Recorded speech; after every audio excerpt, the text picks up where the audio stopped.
തെരഞ്ഞെടുപ്പ് കാലത്ത് ഒരുപാട് പ്രഖ്യാപനങ്ങൾ നടത്താറുണ്ട്.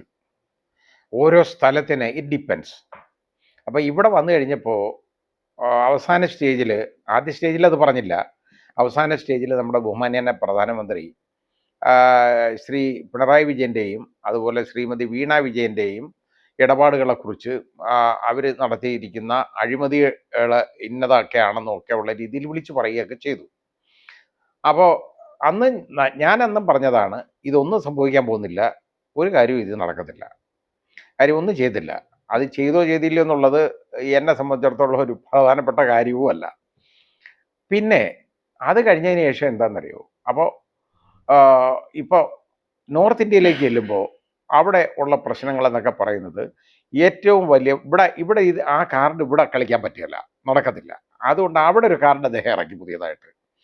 അതായത് മുസ്ലിങ്ങളെന്ന് പറയുന്നത് വലിഞ്ഞു കയറി വന്നവരാണെന്നും അവരെല്ലാം ഇവിടുന്ന് അതിക്രമിച്ച് കയറി ഇന്ത്യ വന്നിട്ടുള്ളവരാണെന്നും അവർക്ക് ഇവിടുന്ന് ബാക്കിയുള്ള ആളുകളുടെ സ്വത്ത് പിടിച്ചു പറിച്ചു കൊടുക്കാൻ കോൺഗ്രസ് നോക്കുകയാണ് എന്നുള്ള രീതിയിലുമൊക്കെ ഉള്ള പ്രസംഗം രാജസ്ഥാനിലൊക്കെ നടത്തി.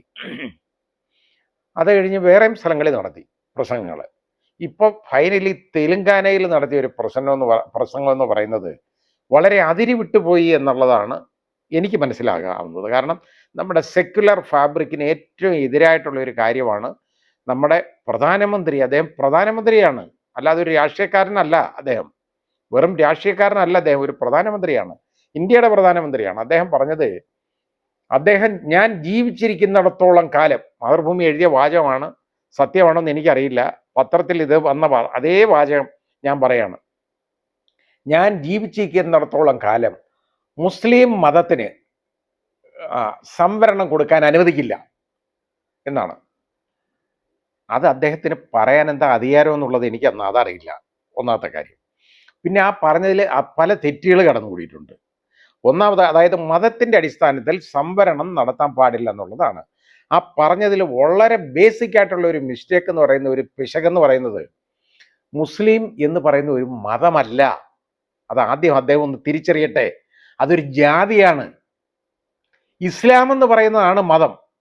അതിനകത്തെ ഒരു വിഭാഗം മാത്രമാണ് മുസ്ലിം. പല വിഭാഗങ്ങളുണ്ട് ഇസ്ലാമിൽ. അപ്പൊ ഇസ്ലാം എന്ന് പറയുന്നത്, അതായത് എല്ലാ മുസ്ലിങ്ങളും ഇസ്ലാമാണ്, പക്ഷേ ഇസ്ലാമിലെ എല്ലാവരും മുസ്ലിങ്ങളല്ല.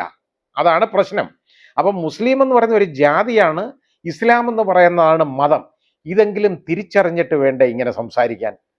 ഇത് നമ്മുടെ ബഹുമാന്യനായ ആഭ്യന്തരമന്ത്രി ഇതുപോലെ മതത്തിന്റെ അടിസ്ഥാനത്തിൽ ഉണ്ട്, അത് മുസ്ലിങ്ങൾക്ക് അങ്ങനെ കൊടുക്കാൻ പാടില്ല, ഇതൊക്കെ കേട്ടുണ്ടെങ്കിൽ വിളിച്ചു പറയുകയാണ് എല്ലാവരും. ഇത് തെറ്റായ ഒരു കാര്യമാണ് ഈ പറയുന്നത്. ഒരു ജാതിയാണ് മുസ്ലിം എന്ന് പറയുന്നത്, മതമല്ല. ഒന്ന്.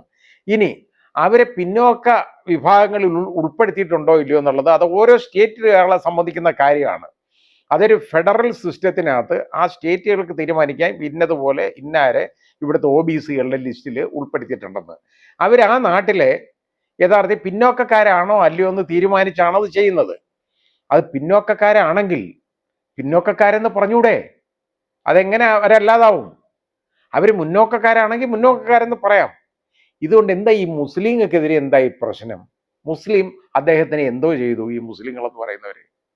ഇത് അവിടെ വർഗീയ കാർഡ് ഇളക്കി ഈ നാടിനെ വർഗീയമായി വിഭജിക്കാനുള്ള ഏറ്റവും വലിയൊരു തന്ത്രമാണ് ഈ കളിക്കുന്നത്.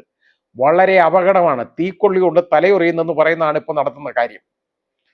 കാരണം മണിപ്പൂർ കൈവിട്ടു പോയത് നമുക്കറിയാം, നമ്മൾ കണ്ടതാണ്. എന്ന് പറയുന്നത് പോലെ ഓരോ സ്ഥലങ്ങളിലേക്കും ഇതുപോലെ വ്യാപിക്കാൻ പോയി കഴിഞ്ഞാൽ അവസാനം ഇതൊന്നും ചെയ്യാൻ വയ്യാതെ വരും, ആ രീതിയിലേക്ക് കടന്നു പോകും. കാരണം ഈ ഇലക്ഷന് വേണ്ടി നമുക്ക് ഈ രീതിയിലുള്ള പ്രവർത്തനമല്ല വേണ്ടത്. ഈ വോട്ടിന് വേണ്ടിയാണ് ഇതെല്ലാം പറയുന്നത്. പറയുമ്പോൾ ആലോചിച്ച് ഓരോ കാര്യങ്ങൾ പറയണം.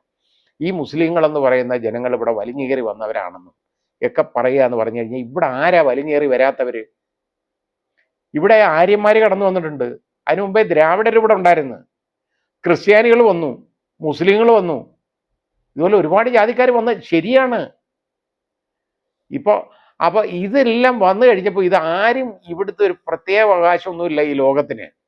ലോകം രാഷ്ട്രങ്ങളായിട്ട് വെട്ടിമുറിച്ചതിനെ പോലും ചോദ്യം ചെയ്ത ആളാണ് വെൻഡൻ വിൽക്കി എന്ന് പറയുന്ന ആള്. അദ്ദേഹം പറഞ്ഞ, അതായത് ഞാൻ കറുത്തവരെ കണ്ടു, വെളുത്തവരെ കണ്ടു, മംഗോളിയൻസിനെ കണ്ടു, തവിട് നിറക്കാരെ കണ്ടു, അവരെല്ലാം മനുഷ്യരായിരുന്നു എന്ന് ആ ഒരു കണക്ക് വേണം. ഈ മുസ്ലിങ്ങളെന്ന് പറയുന്നവർ മനുഷ്യരല്ലേ? അവരെ ഇത്രത്തോളം വേർതിരിച്ച് കാണേണ്ട കാര്യമുണ്ടോ? അവരെ മൃഗതുല്യമായിട്ട് പോലും കണക്കാക്കാൻ തയ്യാറാവുന്നില്ലല്ലോ. അതിന് പോലും ഇവിടെ വേണ്ടാത്തവരായിട്ടല്ലേ ഇദ്ദേഹമൊക്കെ വിളിച്ചു പറയുന്നത്? പ്രധാനമന്ത്രിയാണ് ഈ രാജ്യത്തെ. ഇവിടുത്തെ അദ്ദേഹം ഹിന്ദുക്കളുടെ പ്രധാനമന്ത്രി അല്ല, മാത്രമല്ല ഹൈന്ദവരുടെയും അതുപോലെ തന്നെ മുസ്ലിങ്ങളുടെയും ക്രിസ്ത്യാനികളുടെയും സിഖുകാരുടെയും ജൈനരുടെയും പാഴ്സികളുടെയും ബുദ്ധമതക്കാരുടെയും എല്ലാം പ്രധാനമന്ത്രിയാണ്.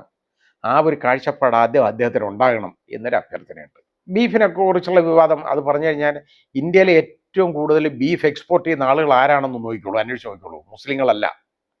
ഏറ്റവും കൂടുതൽ ബീഫ് എക്സ്പോർട്ട് ചെയ്യുന്നത് അത് അറബ് നാമങ്ങളിലാണ് പലപ്പോഴും എക്സ്പോർട്ട് ചെയ്യുന്ന ആ കമ്പനിയുടെ പേര്. പക്ഷെ അവർ മുസ്ലിങ്ങളല്ല. അവർക്ക് ആ ബിസിനസ് ചെയ്ത് ലാഭം ഉണ്ടാക്കാം. പക്ഷേ അതിവിടെ നിരോധിക്കും, അതങ്ങനെ ചെയ്യും ഇങ്ങനെ ചെയ്യുമെന്നാണ് പറഞ്ഞുകൊണ്ടിരിക്കുന്നത്. ഒരു മനുഷ്യനെ, അതായത് ഇന്ത്യൻ പീനൽ കോഡ് അനുസരിച്ചുള്ള സ്വാതന്ത്ര്യം ആണ് അയാൾക്ക് ഇഷ്ടമുള്ള ആഹാരം കഴിക്കുക എന്ന് പറയുന്നത് ഏറ്റവും. അത് കഴിക്കാൻ പാടില്ല. ഞാനിത് കഴിക്കത്തില്ല ബീഫ്. എൻ്റെ വീട്ടിലുള്ളവർ ബീഫ്, ഞാനും എൻ്റെ ഭാര്യയും കഴിക്കുകയില്ല. എൻ്റെ മദർ എന്ന് പറയുന്ന ഒരു കംപ്ലീറ്റ് ടോട്ടൽ വെജിറ്റേറിയൻ ആയിരുന്നു. ആ രീതിയിലായതുകൊണ്ട് ഞാൻ വളരെ കുറച്ച് മാത്രമേ ഉള്ളൂ. ഞാൻ ചിക്കൻ വല്ലപ്പോഴും കഴിക്കുന്നുള്ളതല്ലാതെ ഞാൻ ഒരു മീറ്റും ഞാൻ കഴിക്കത്തില്ല. ആട്ടിറച്ചി പോലും ഞാൻ കഴിക്കത്തില്ല. അതുകൊണ്ട് എനിക്ക് ധൈര്യമായിട്ട് പറയാം. എന്നിട്ട് എന്നെ ഇത് ബാധിക്കുന്ന പ്രശ്നമല്ല. പക്ഷേ ഇത് കഴിക്കണമെന്ന് ആഗ്രഹമുള്ളവർക്ക് ഇത് കഴിക്കുക, തടയുക എന്ന് പറയുന്നത് ശരിയാണോ? എനിക്കറിയില്ല.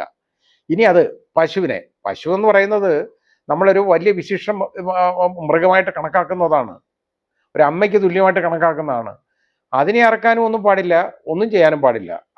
അത് അങ്ങനെ ഇനി അങ്ങനെയുള്ള പ്രദേശങ്ങളിലാണെങ്കിൽ, നിരോധിച്ചിട്ടുള്ള പ്രദേശങ്ങളിലാണെങ്കിൽ ഇതിനെ ഒന്നും കശാപ്പ് ചെയ്യാൻ പാടില്ല, ഒന്നുമില്ല, ഒന്നും ചെയ്യാൻ പാടില്ല. പക്ഷെ അത് അല്ലാത്ത സ്ഥലങ്ങളിൽ, ഇതിന് നിരോധിക്കപ്പെട്ടിട്ടില്ലാത്ത സ്ഥലങ്ങളിൽ ആളുകൾ കഴിക്കുന്നെങ്കിൽ അവർ കഴിച്ചോട്ടെന്ന് വിചാരിച്ചാൽ പോരെ. അല്ല, അതിപ്പം ഇലക്ഷന് വോട്ടിന് വേണ്ടിയല്ലേ ഇതെല്ലാം ഉണ്ടാകുന്നത്. വർഗീയ കാർഡ് ഇറക്കി കളിക്കുകയാണ്, വലിയ ഉപദ്രവം ഉണ്ടാക്കിക്കൊണ്ടിരിക്കുകയാണ്. പശു ഇറച്ചി അവിടെ കൊണ്ടുപോയി ഇവിടെ കൊണ്ടുപോയി എന്നൊക്കെ പറഞ്ഞിട്ട്, അവിടെ ചെയ്തു ഇങ്ങനെ ചെയ്തു എന്നൊക്കെ പറഞ്ഞ് പശുവിനെ കൊണ്ടുപോയി കടത്തിക്കൊണ്ടുപോയി എന്നൊക്കെ പറഞ്ഞ് എത്രയോ പേരെ തല്ലിക്കൊല്ലുന്നുണ്ട്. ഇപ്പൊ ഈ അടുത്ത സമയത്തില്ല എന്നുള്ള മോബ് ലിഞ്ചിങ്ങിൽ വരുന്നില്ല, വാർത്തകൾ വരുന്നില്ല എന്നുള്ളേ ഉള്ളൂ. ഈ അടുത്ത എത്രയോ എണ്ണം സംഭവിച്ചു കഴിഞ്ഞു. പറയാൻ എളുപ്പമല്ലേ? ഇത് ഡയറി ഫാം നടത്താനായിട്ട് പശുവിനെ കൊണ്ടുപോയേക്കുന്ന പോലും പിടിച്ച് തല്ലിക്കൊന്ന അവസ്ഥ നമ്മൾ കണ്ടിട്ടുള്ളതാണ്. അപ്പോൾ അത് വരും.